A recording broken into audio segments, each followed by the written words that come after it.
Hello guys, so welcome back to our channel. So आज हम करेंगे one shot of ray optics and optical instruments.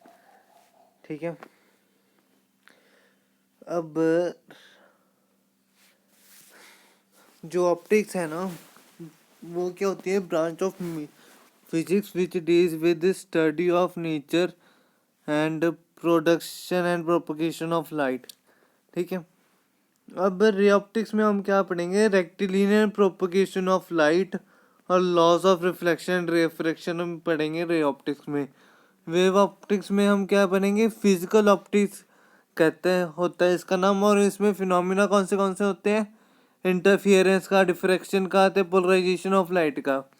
तो आज हम करेंगे रे ऑप्टिक्स। ठीक है।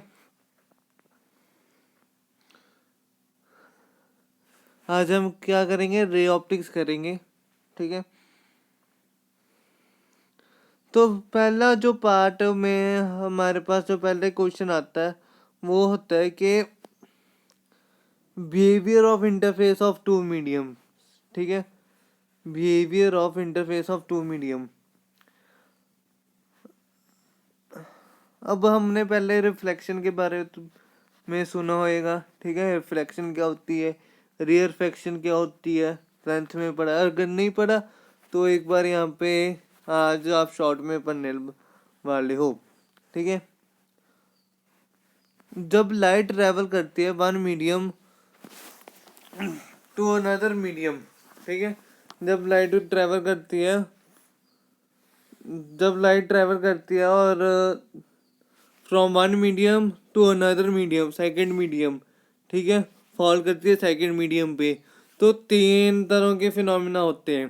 पहला होता है रिफ्लेक्शन, कि जिसमें बाउंस बैक हो जाती है the same angle. A part of incident light is turned back into the first medium. This is called reflection of light. ठीक है। अब ये देखो, ये जो मीडियम वन था, ठीक है। अब एयर एयर टू ग्लास पे टकराई है लाइट और फिर बेंड होगी। मतलब कि ये कुछ तरह से प्लेन मिरर जैसे काम करता है जो हमारा मीडियम वन है। ठीक है। और इसको हम कहेंगे ना, ये जो पूरा ग्लास के ऊपर ऊपर वाला है, इसको हम कहेंगे रिफ्लेक्टिंग सरफेस। ठीक है। क्या कहेंगे? Reflecting surface.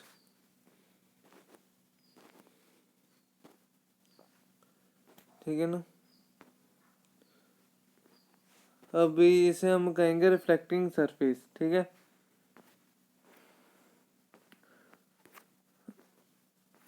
अब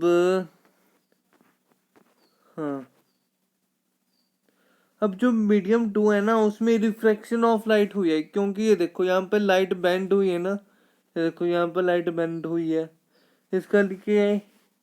ये रिफ्रैक्टिंग सरफेस है, क्योंकि यहाँ पे रिफ्रैक्शन हुई है, बेंडिंग ऑफ लाइट हो रही है ना इस पेज के लिए। ठीक है।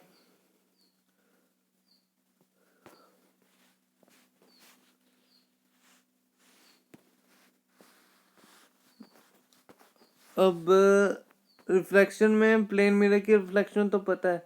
ठीक है। और उसमें क्या होता था कि एंगल ऑफ इंसिडेंस बराबर होता था angle of refraction to the normal. अब जो इसके दो नॉन, एक तो लॉ ये था कि angle of incidence equal to angle of reflection, और दूसरा लॉ क्या होता था कि ना, जो इंसिडेंट रे है, नॉर्मल रे और रिफ्रैक्टेड रे है, वो लाई करेंगे at the same point of incidence.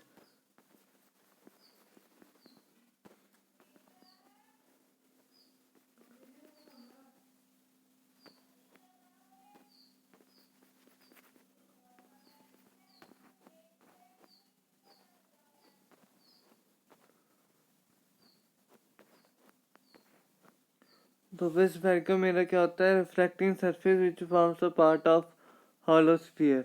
A spherical mirror is a reflecting surface which forms a part of hollow sphere. ठीक है। तो फिर जो तो आउटर बल्ज सरफेस पे पॉलिश होएगी। ठीक है। सिल्वर्ड होएगा आउटर बल्ज सरफेस पे। ठीक है। वो होएगा कॉनकेव मिरर। ठीक है।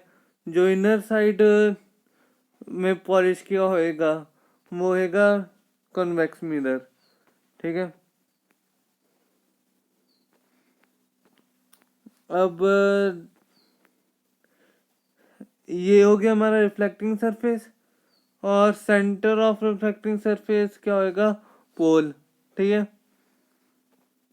अब सेंटर ऑफ कर्वेचर क्या होता है कि जो स्फीयर का सेंटर होता है ना उसको सेंटर ऑफ स्फीयर कहते हैं, नहीं सेंटर ऑफ कर्वेचर कहते हैं। हाँ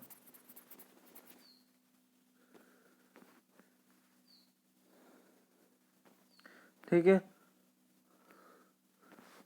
और अब ये दो तरह के होते हैं, कॉनकेव मिरर और कन्वेक्स मिरर, बता दिया था। ठीक है।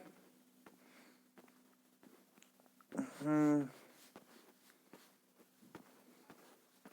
अब पढ़ते हैं कि फोकस क्या होता है। अ, चलो पहले प्रिंसिपल रेडियस ऑफ कर्वेचर बता दूं। It is the radius of the sphere of which the mirror forms a part. ठीक है। Principal axis, the line PC passing through the pole and centre of curvature of mirror is called is principal axis. Linear aperture, diameter A B of the circular boundary of the spherical mirror is called linear aperture. ठीक है। अब angular aperture क्या होता है, it is the angle A C B subtends did by the boundary of the spherical mirror at the center of curvature C, उसको हम angular aperture कहेंगे। Angle A C B क्या बनेगा यहाँ पे, ये देखो, जो जो इसका फर्स्ट पॉइंट था मिरर का उसे ए माने, और जो लोअर पार्ट था, लोअर पॉइंट था उसको बी मान।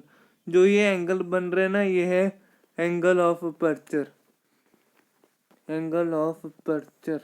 ठीक है। अब लाइन लीनियर अपर्चर क्या होता है कि वो डायमीटर ए बी को लीनियर अपर्चर कहेंगे। ठीक है। ये तो होगी बेसिक बातें। हम्म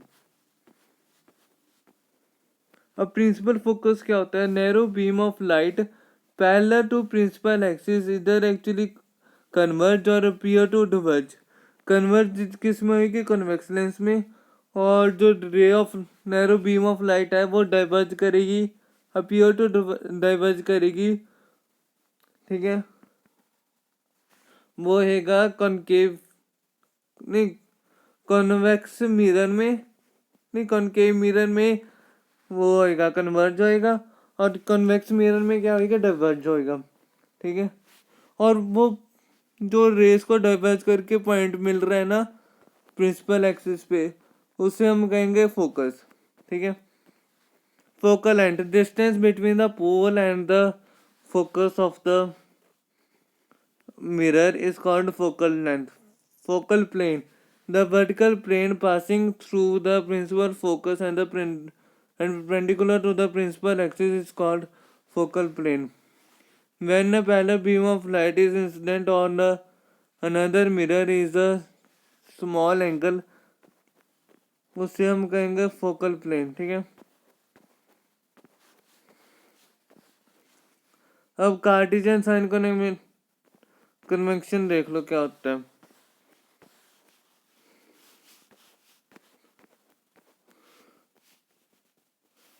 अब इसमें देखो कि जो इसमें ये प्रिंसिपल एक्सिस है। अब height upwards the principal axis होगी उसको पॉजिटिव कहेंगे, height downwards the principal axis कहेंगे उसको नेगेटिव कहेंगे। ठीक है। अब ये इंसिडेंट रे आ रही थी, अगर कोई भी डिस्टेंस हम इंसिडेंट रे के पैरेलल लेते हैं तो उसको पॉजिटिव मानेंगे, अगर अगेंस्ट इंसिडेंट लाइट लेंगे, ठीक है, मतलब इंसिडेंट लाइट के डायरेक्शन के अगेंस्ट लेंगे उसको हम नेगेटिव कहेंगे। ठीक है।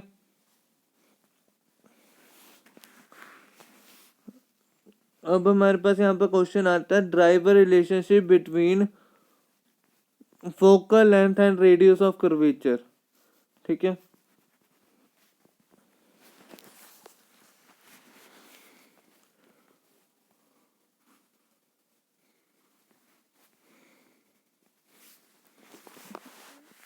उसके लिए पहले हमने क्या बनाया, कॉन्वेक्स मिरर बनाया।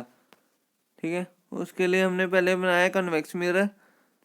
ठीक है, अब एक प्रिंसिपल फोकस बनाई, प्रिंसिपल एक्सिस बनाई, और एक हमने इन्फिनिटी से लाइट ले आई और वो फोकस पॉइंट पे मीट करी। ठीक है, अब जो इसका नॉर्मल था ना, वो सेंटर ऑफ कर्वेचर से पास करेगा रे बी का। अब हमें पता है कि एंगल ऑफ इंसिडेंस बराबर होता है एंगल ऑफ रिफ्लेक्शन के। ठीक है,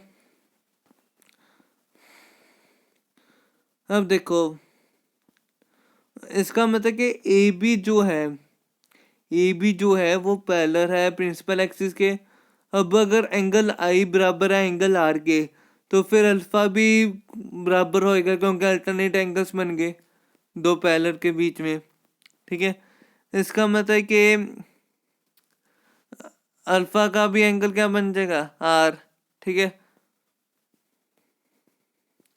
अगर इस मिरर का स्मॉल अपर्चर होवे, if it has small aperture, तो फिर सीपी किसके बराबर होएगा, एफपी और सीएफ के बीच में। अब अगर इसका स्मॉल अपर्चर है ना, तो फिर सी एफ बराबर होएगा एफ पी के, तो फिर 2 FP बन जाएगा। ठीक है, अब 2 FP क्या बनेगा, मतलब कि फोकस और पोल के बीच में डिस्टेंस, तो वो 2F बन जाएगा। तो आर किसके बराबर आएगा, 2F। तो फिर एफ किसके बराबर आएगा, R/2, क्योंकि सीपी क्या था हमारा यहाँ पे, आर ही तो था ना। सीपी हमारा क्या था, आर ही तो था, है ना। अरे इसके नहीं होता, तो कोई बात नहीं। अब आगे देखो, हो जा। हाँ।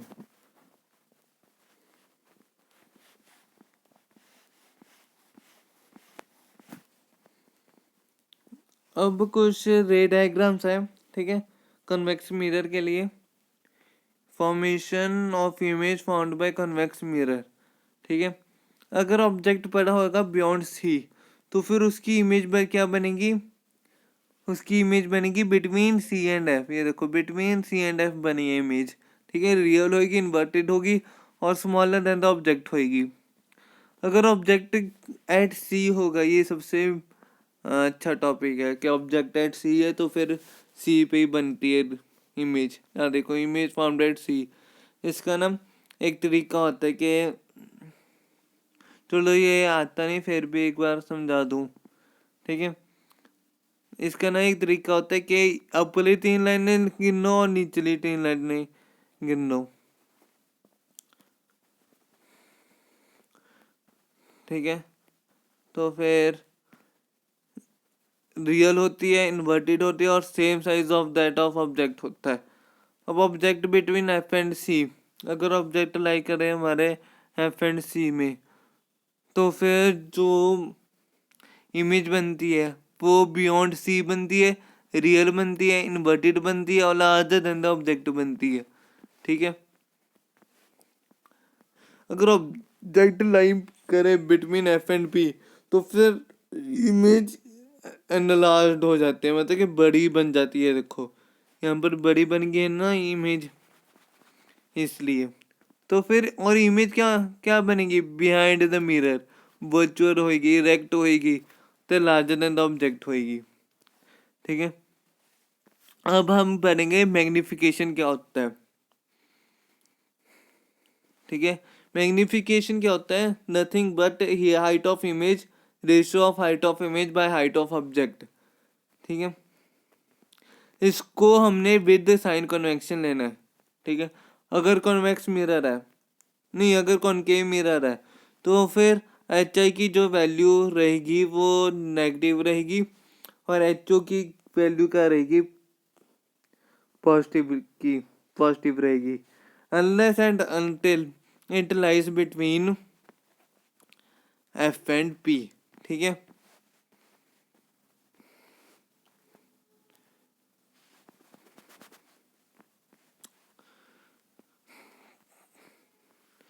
अब हमने वही केस लिया कि ऑब्जेक्ट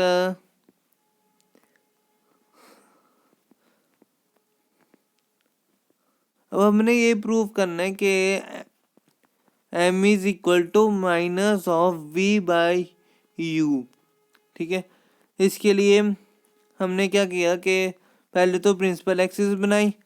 ठीक है, नहीं पहले हमने बनाया कॉनकेव मिरर। ठीक है, ये बन गया कॉनकेव मिरर। अब हमने एक ऑब्जेक्ट लिया ए बी। ठीक है, उसको पहले ऐसे, अब इस डेरिवेशन के लिए एक ध्यान रखना है कि जब आप ये रे डायग्राम बना रहे हो ना, तो फिर ये वाली जो रे निकालनी है ये इससे मैच होके जानी चाहिए, ताकि हमारे पास क्या हो जाए, इसका जो एंगल है वो मिल जाए। ठीक है, ये पता नहीं कैमरे ने इतनी अच्छी फोटो क्यों नहीं खींची। चलो कोई बात नहीं, आपको समझा देता हूँ। अब ये जो एंगल बना ना हमारा ए बी पी में, कौन सा, ये वाला ए बी और पी में, मतलब कि ये वाला जो एंगल बना है, ठीक है, उसको हमने ले लिया ठिट्टा, और दूसरे को शायद ठिट्टा डैश लिया होगा, नहीं उसको भी ठिट्टा लिया, क्या है। अब ए बी पी और ए डैश बी डैश पी क्या था, ये था ना ए डैश बी, ये वाला। अब अगर देखा जाए ये सिमिलर लग रहे हैं पर इक्वल नहीं है, तो फिर जब दो ट्रायंगल सिमिलर होते तो उसकी कॉरेस्पॉन्डिंग साइड्स इक्वल होती हैं, है ना। अब A dash B dash by A B is equal to B dash P by B P. ठीक है, अब ए डैश बी डैश क्या था, हमारा एच आई था।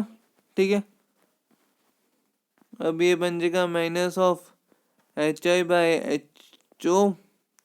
ठीक है, इज इक्वल टू, अब बी डैश पी, मतलब कि बी डैश पी ये हो गया हमारा उसका इमेज का डिस्टेंस, और ये हो गया हमारा उसका क्या कहते हैं, हाँ उसका, ये मैं साइन कन्वेंशन के साथ लेता हूँ, ये ऑब्जेक्ट डिस्टेंस। ठीक है, तो फिर v क्या बन रहा था हमारा, ये देखो, ये अगेंस्ट द वो था ना इंसिडेंट राइट, तो फिर यहाँ पर हमने लिए इसकी value minus of v by you. अब ये काटा गया, तो फिर m की वैल्यू क्या है हमारे पास, v बाई यू। ठीक है, अब m पॉजिटिव कब होएगा, m पॉजिटिव तब होएगा जब H I by H O positive होएगा। ठीक है, मतलब कि व्हेन एच आई और H O have same size, या तो उनका सेम साइन होना चाहिए, या फिर इमेज कौन सी कैसी होनी चाहिए, अपराइट होनी चाहिए, रेक्ट होनी चाहिए, और वर्चुअल होनी चाहिए। ठीक है, अब इस पे हमने क्वेश्चन न्यूमेरिकल स्टार्ट भी किए हैं, और पहले ये चीज बता दूं मैं आपको, एम नेगेटिव कब होएगा, हमारी मैग्निफिकेशन नेगेटिव कब होएगी, जब H I by H O negative होएगा। ठीक है, या फिर H I and H O का ऑपोजिट साइन होता हो तो नेगेटिव हो सकता है। ठीक है, और रियल कौन सी होनी चाहिए, इनवर्स और इन्वर्टेड और रियल। जब एम जो मैग्नीट्यूड ऑफ मैग्निफिकेशन होएगा ना, हाँ वो ग्रेटर देन 1 होना चाहिए। ठीक है, और जब एच आई, तो फिर हाइट ऑफ इमेज का मैग्नीट्यूड ज़्यादा होएगा हाइट ऑफ ऑब्जेक्ट से। ठीक है, उससे हम कहेंगे मैग्नीफाइड इमेज। जब इसका मैग्नीट्यूड कम होएगा तो मतलब कि डिमिनिश्ड इमेज मिली है, और इमेज की हाइट है वो कम हो जाती है ऑब्जेक्ट की हाइट से। ठीक है, अब एक फॉर्मूला याद करना है, जैसे कि मिरर फॉर्मूला हमारे सिलेबस में नहीं है उसकी डेरिवेशन, पर उसको याद रखना है कि क्या है, 1/v plus 1/u is equal to 1/f। ठीक है, इसकी साफ और सुरक्षित और अच्छी PDF आपको मिल जाएगी। ठीक है,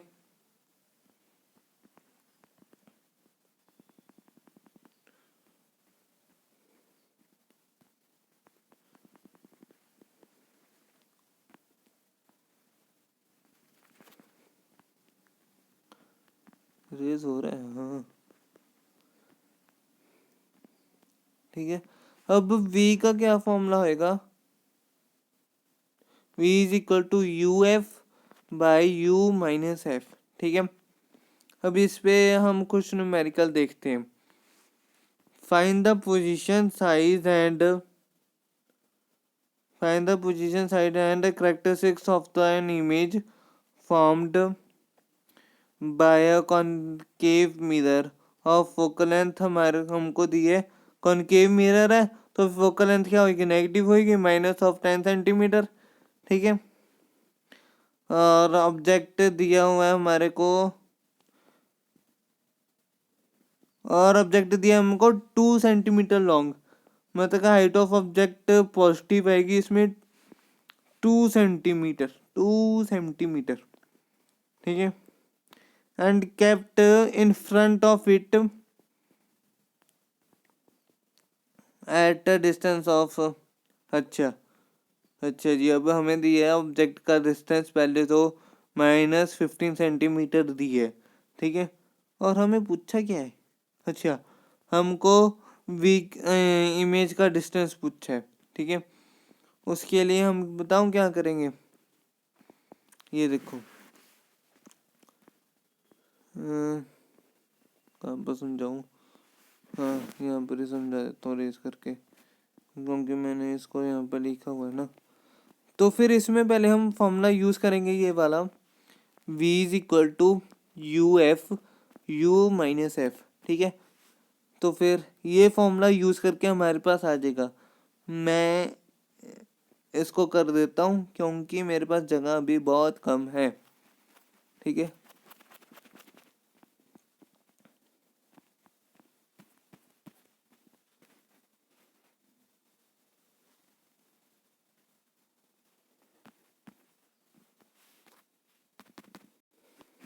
क्या होगा,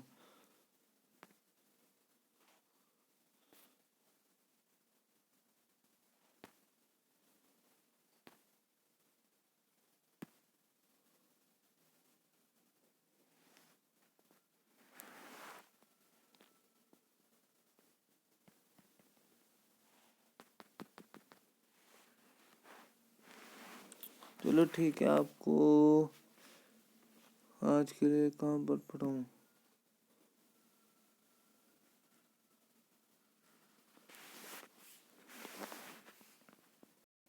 तो फिर v किसके बराबर था, v is equal to uf। ठीक है, और u-f। ठीक है, चलो आज के लिए इतना बहुत है, हमने मिरर फॉर्मूला तक तो पहुंच ही गए। ठीक है, ये पता नहीं PDF क्यों नहीं खुल रही है।